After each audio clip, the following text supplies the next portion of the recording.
If you've been wondering how you create a custom size video template in Canva or change any graphic template into a video template, let me show you how.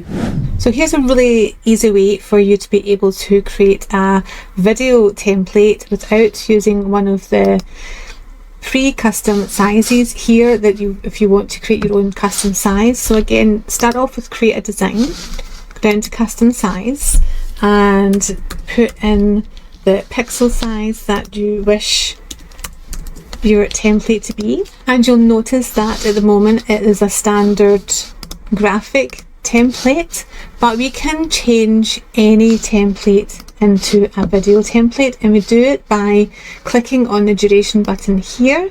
And now you'll notice that we now have the play button and it's changed it to 5 seconds, and this then means that you have full access to all of the video templates. So we can now have full access to all the animations and everything that you need to go. So that's it. Any template you can turn into a video template by simply pressing on this button here.